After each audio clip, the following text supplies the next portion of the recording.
Assalamualaikum warahmatullahi wabarakatuh. Alhamdulillahirabbil alamin. Asyhadu alla ilaha illallah wa asyhadu anna Muhammadar Rasulullah sallallahu alaihi wasallam wa ala alihi wa ashabihi amma ba'd. Para saudara sekalian, saya ingin mengutip sebuah dalil yang diriwayatkan oleh Sunan Ibnu Majah yang berbunyi, Haddatsana Ali ibnu Muhammad haddatsana Abu Muawiyah an Abi Raja an Burdi ibni Sinan an Ma'khul an Wasilah ibni al-Asqa an Abi Hurairah qala bersabda siapa Rasulullah sallallahu alaihi wasallam, ya Abu Hurairah, wahai Abu Hurairah, kun, jadilah kamu wari'an, orang yang mutawari, orang yang hati-hati. Takun, maka akan jadi kamu a'badan nas, lebih ibadahnya manusia. Wakun, dan jadilah kamu qani'an, orang yang menerima. Takun, maka jadi kamu ashkaro, lebih syukurnya an-nasi, manusia. Wa ahibba, dan senanglah kamu linnasi, kepada manusia, matuhibbu, sebagaimana senang kamu linnafsika, pada dirimu. Takun, maka akan jadi kamu mukminan, orang iman. Wa asin, dan memperbaikilah kamu jiwaro, pada beberapa tetangga. Man, orang jawaroka, yang menjadi tetanggamu. Takun, maka akan jadi kamu musliman, orang yang Islam. Wa akil, dan menyedikitkanlah kamu ad-dohika, pada tertawa. Sebab fa inna kasrotad dohik, maka sesungguhnya memperbanyak tertawa itu tumitu, mematikan al-qalba, pada hati. Di hadis ini Nabi bersabda kepada Abu Hurairah, wahai Abu Hurairah, kamu supaya menjadi orang yang mutawari. Mutawari itu adalah orang yang berhati-hati terhadap perbuatan-perbuatan maksiat, berusaha untuk tidak mendekat. Itu namanya mutawari. Maka dengan begitu kamu akan menjadi lebih ibadahnya manusia. Artinya akan bisa menjaga ibadahnya sehingga tidak mudah dinodai oleh perbuatan dosanya. Dan kamu juga supaya menjadi orang yang menerima. Kalau biasa orang Jawa menyebutkan nerimo ing pandung. Berapapun yang dimiliki selalu bisa menerima. Nah, dengan menerima apa adanya, maka kamu akan menjadi orang yang paling bersyukurnya manusia. Manusia yang paling nikmat adalah manusia yang bisa mensyukuri seberapapun pemberian yang Allah berikan. Nah, dengan menerima apa adanya, itu akan menjadikan hati seseorang menjadi bersyukur. Dan kamu supaya senang kepada manusia yang lain seperti senangnya kamu terhadap dirimu, maka kamu akan menjadi orang iman. Karena orang iman itu kalbun yani yasudu ba'du ba'da. Orang iman itu bagaikan sebuah bangunan yang saling memperkuat antara satu dengan yang lainnya.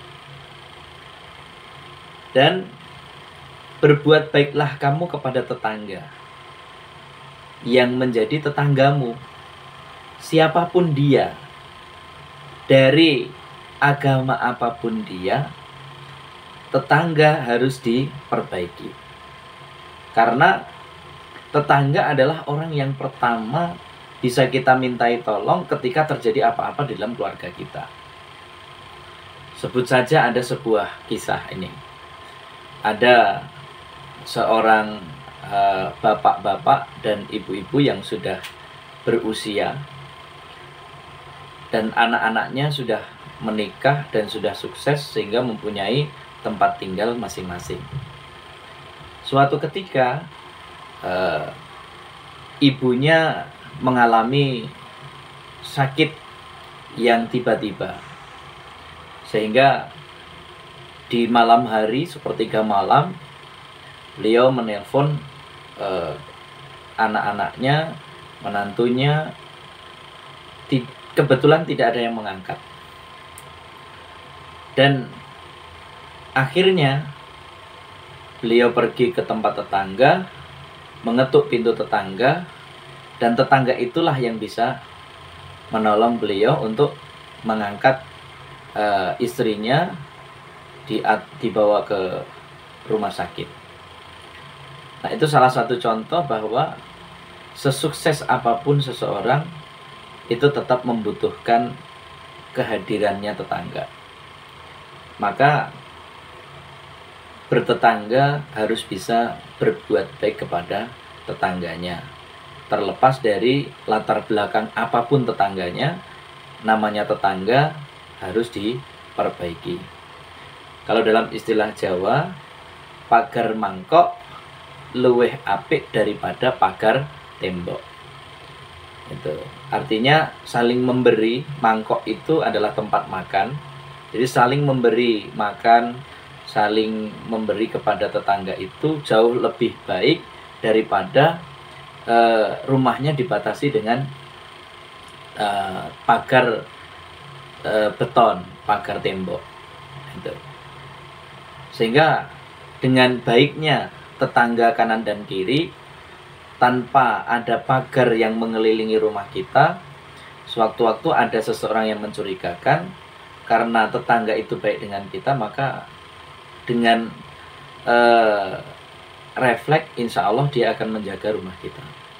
Namun kalau rumah kita dikelilingi dengan pagar tembok, tapi kita tidak mengenal kanan dan kirinya, tidak saling memberi antara satu dan yang lain, sehingga terjadi apapun di rumah kita tidak akan ada yang memperdulikan. Karena selain mereka juga tidak bisa melihat apa yang terjadi di dalam rumah kita, mereka juga tidak peduli dengan apa yang terjadi di rumah kita. Maka berbuat baik kepada tetangga itu merupakan ibadah dan juga untuk menjaga keamanan diri kita. Kemudian janganlah kalian memperbanyak tertawa. Artinya tertawa bukan sebuah larangan, namun ketika tertawa itu terlalu banyak, maka memperbanyak tertawa itu bisa mematikan hati. Artinya mematikan hati akan sulit dimasuki dengan kalimat-kalimat hak, kalimat-kalimat thayyibah, sulit diberi nasihat. Itu. Jadi boleh tertawa, tapi ada batasan tertawanya. Apalagi tertawa sendiri, nah itu jauh lebih berbahaya. Nggak ada siapa-siapa, ketawa sendirian. Jadi para saudara-saudari sekalian, kalau saya boleh menyimpulkan, tertawa itu ibarat garam di makanan. Makanan apapun tanpa garam ya rasanya kurang nikmat. Ada yang kurang ketika kita memasak sesuatu tanpa garam. Namun ketika kita memakai garam terlalu berlebihan, juga menjadikan makanan tidak enak. Nah, maka ya boleh tertawa, tapi supaya bisa membatasi. Nah, poin yang bisa kita ambil dari nasihatnya Nabi atau pesannya Nabi kepada Abu Hurairah, yaitu kita supaya menjadi orang yang berhati-hati terhadap kemaksiatan, jangan dekat-dekat pada perbuatan maksiat, kemudian menerima apa adanya, lalu senang kepada orang lain seperti senang pada diri sendiri, kemudian berbuat baik kepada tetangga, dan yang terakhir adalah jangan memperbanyak tertawa. Tertawalah secukupnya. Alhamdulillah, jazakumullahu khairan. Assalamualaikum warahmatullahi wabarakatuh.